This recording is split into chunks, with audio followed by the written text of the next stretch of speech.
Found out my wife was cheating. She got charged with a DUI. I didn't bail her out. You know how they always say, follow the money when something feels off? Well, that's exactly what happened to me. I work as a warehouse supervisor at a logistics company. Nothing fancy, but it pays the bills. Every month I sit down with our bank statements to make sure everything looks right. My wife handles most of the day-to-day spending, but I like to keep track of where our money goes. That's when I noticed something weird. Cash withdrawals that were not mine, always $200 at a time, always at ATMs where I had never been. The weird part was they started exactly 3 months ago and happened like clockwork, twice every week. Same days, same amounts, different locations each time. When I asked my wife about them, she got this look on her face. You know that look when someone's trying to think fast? She claimed she needed cash for various things. Gas when her card wouldn't work, tips for the hair salon, cash for her sister when they went shopping together. But $400 a week in cash seemed like a lot of damn money. So I decided to dig deeper into our credit card statements. That's when things got really interesting. Charges at a jewelry store I wasn't familiar with. 3 different purchases over 2 months. Expensive ones too, based on the amounts. But my wife never wore any new jewelry. Then I found Uber charges during times when my wife claimed to be at yoga class. Rides from our house to different areas, then back home 2 hours later. The yoga studio is 5 minutes from our house. Why would she need an Uber to go somewhere else? But the charge that made me say, what the hell, was from the city Marriott, a hotel charge on a Tuesday afternoon, on a day when my wife told me she was helping her mother with doctor appointments all day. I called her mother that evening to check on her health. Turns out she hadn't seen my wife in weeks. She'd been driving herself to all her appointments. My wife had lied straight to my face. I spent the next week quietly gathering evidence. I found charges for expensive lingerie at stores, but my wife hadn't said anything to me. Gas station purchases were made in areas where she had no business. More hotel stays at the Marriott, always the same day. The pattern was so obvious once I started looking. Then I discovered something that made me physically sick. My wife opened a new credit card 3 months ago, and it had my name on it. I only found out about it because a late payment notice came in the mail. When I opened it and looked at the bill, the current balance was over $2,800, all for hotel stays, jewelry, and shopping trips. I knew nothing about. She was funding an entire secret life with money that should have been going toward our mortgage and savings. I printed everything: bank statements, credit card bills, hotel receipts, Uber rides. I created a folder on my computer with screenshots of every suspicious transaction. The evidence painted a clear picture. My wife was having an affair. She'd been meeting someone every Tuesday and Thursday for 5 months.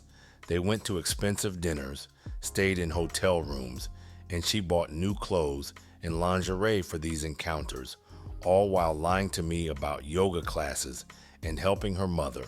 She'd spent over $3,000 of our money on this affair, the money we'd been saving for a vacation, money that could have paid down our credit card debt. Instead, she used it to betray our marriage. I sat at our kitchen table that night, looking at months of evidence spread across printed statements. The woman I'd been married to for 6 years had been living a double life. Every kiss goodnight after her yoga class was a lie. Every time she came home talking about helping her mother was a lie. Every Tuesday and Thursday for 5 months, she'd been with another man, using our money to pay for it. Tomorrow, I was going to confront her with everything, but part of me already knew our marriage was over. You can't come back from this level of deception. The next evening felt like waiting for a bomb to explode.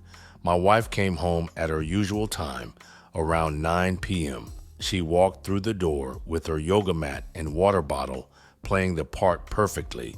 But I was sitting at our kitchen table, with every piece of evidence spread out. The hotel receipt was right on top. When she saw the papers, she stopped dead. "What's all this?" I didn't answer right away, just pointed at the hotel charge. She picked it up and stared at it for a long time. "This must be a mistake. I've never stayed at any hotel." That's when I pulled out the bank statements.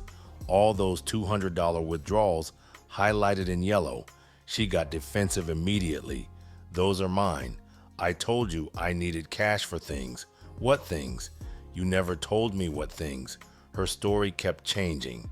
First, it was gas money. Then it was tips for services. Then it was helping her sister out.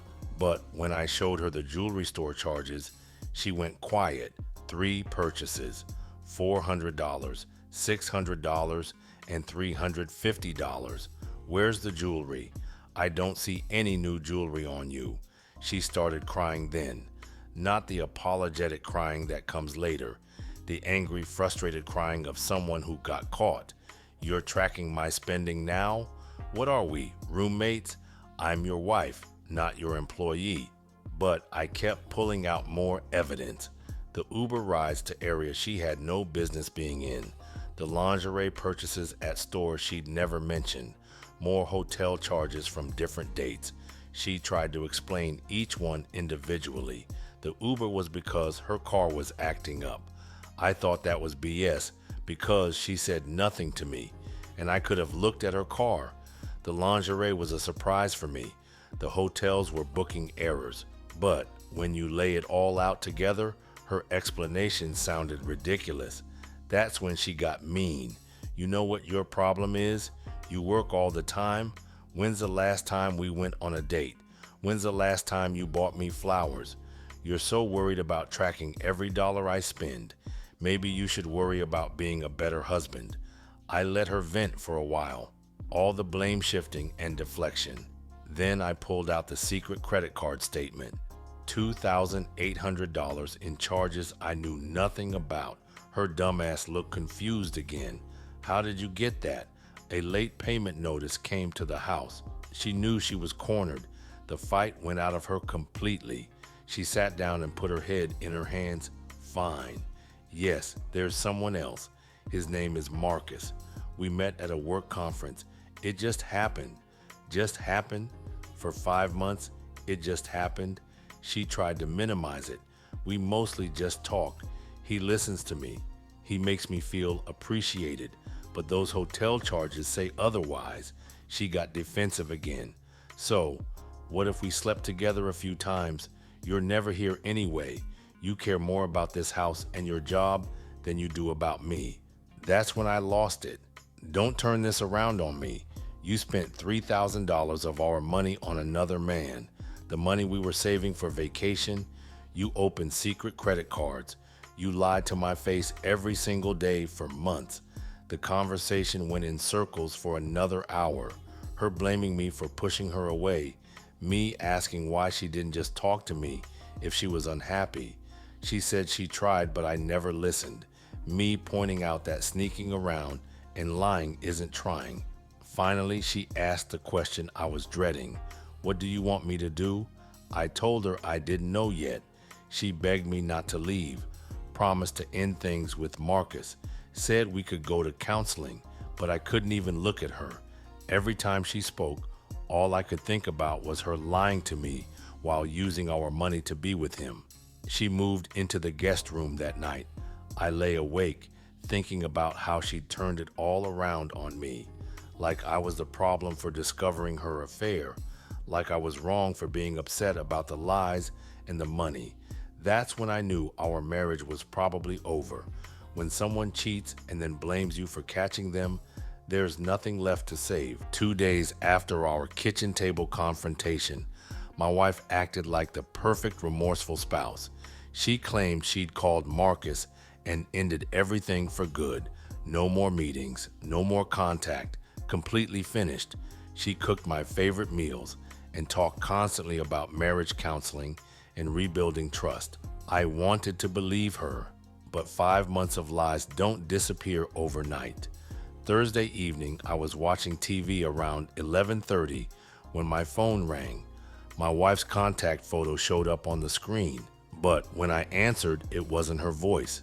A female police officer identified herself and explained that my wife had been arrested for driving under the influence.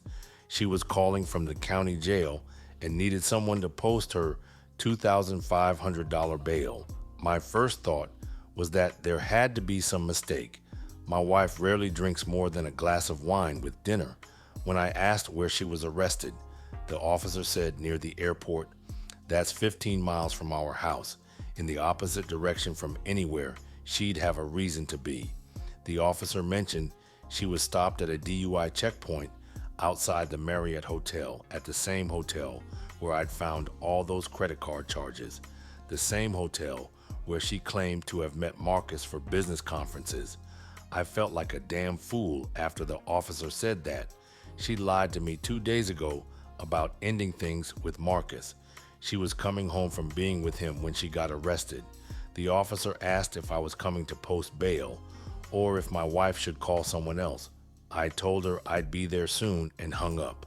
But I didn't get in my truck right away. I sat in my driveway for 20 minutes thinking about everything. The $3,000 she'd spent on her affair, the 5 months of lies, the promise she'd made just 2 days ago about ending things with Marcus, the fact that she was driving drunk after being with another man. When I finally drove to the jail, I sat in the parking lot for another 20 minutes. Part of me felt obligated to bail her out because that's what spouses do. But another part of me was tired of cleaning up messes she created while lying to my face. I had to wait 45 minutes inside the jail before they brought her to the visitor area. She appeared behind a glass partition wearing an orange jumpsuit. Her makeup was smeared and her hair looked like she'd been sleeping on a concrete floor. The moment she saw me, she started crying and apologizing. She admitted immediately that she'd lied about ending things with Marcus. She was leaving the hotel after spending the evening with him when she got stopped at the checkpoint. She'd had 3 drinks with dinner and thought she was fine to drive. She begged me to post her bail and promised this was rock bottom. She was ready to come home and fix our marriage for real this time. She'd end things with Marcus permanently and do whatever it took to rebuild my trust. The bail clerk explained that if no one posted bail by morning, she'd be held until Monday. It was Friday night. She'd spend the entire weekend in jail.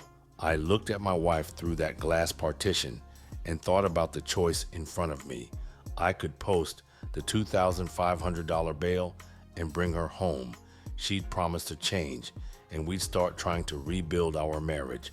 Or I could walk away and let her figure out her situation. She chose to keep seeing Marcus after promising me she wouldn't.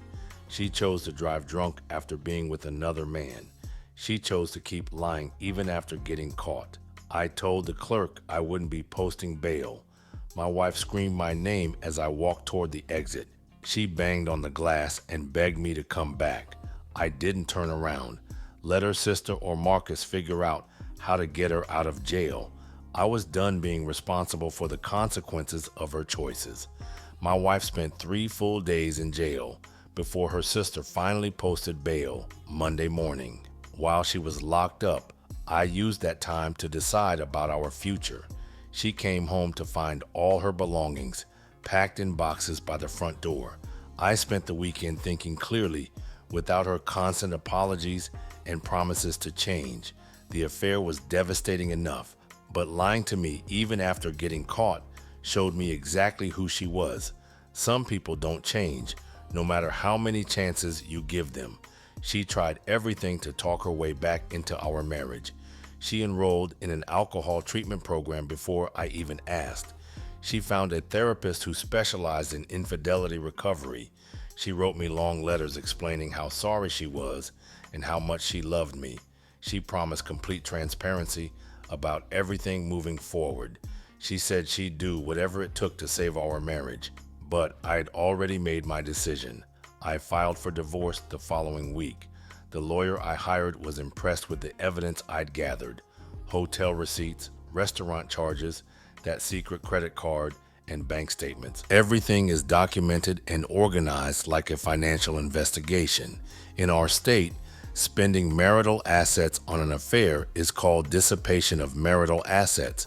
It meant she had to reimburse me for every dollar she spent on Marcus. The $3,000 she'd wasted on hotel rooms and fancy dinners would be deducted from her share of our settlement. The DUI conviction came with its own set of consequences: $1,200 in fines, plus $800 for mandatory alcohol education classes. Her driver's license got suspended for 6 months. Since we were still technically married when she got arrested, I ended up driving her to work for 2 weeks until she found other transportation. Then she lost her job. Her company discovered the DUI when it made the local police blotter. Apparently, Marcus worked for one of their biggest clients. The hotel where they met was a client location where she was supposed to be conducting business. Her employer couldn't keep someone with a fresh DUI conviction using client meetings for personal affairs. Marcus disappeared from her life the moment things got complicated. Turns out he was married too. Somehow, his wife found out about the affair as well. He chose to work on his marriage instead of supporting the woman who just lost everything for him. My wife moved in with her sister and struggled to find new employment. Most companies run background checks, and a recent DUI conviction doesn't look good on applications. She eventually found part-time work at a retail store, making half her previous salary. The divorce took 4.5 months to finalize. I kept our house and most of our savings after she reimbursed me for the affair expenses. She got her car, furniture, and enough money to start over. Her sister helped her find a small apartment. Some people told me I was too harsh for not bailing her out of jail. They said married couples should support each other through difficult times. But I knew that night in jail was the moment I stopped being responsible for her poor choices. She chose to keep seeing Marcus after promising me she wouldn't. She chose to drive drunk after spending an evening with another man. She chose to keep lying even when presented with overwhelming evidence. Every choice she made showed me that saving our marriage wasn't her priority. Marcus was her priority. Her own selfish desires were her priority. I was just a guy paying for everything while she lived her double life. Starting over at 43 wasn't easy. I had to learn to cook for one person and manage a household by myself. Dating seemed impossible after going through such a devastating betrayal. But it was still better than staying married to someone who could look me in the eye and lie about spending our money on another man. Guys, if you are going through this, don't waste time with someone who betrays you, and don't reconsider taking them back. My dumbass believed her, and she was still seeing him. Don't be that guy.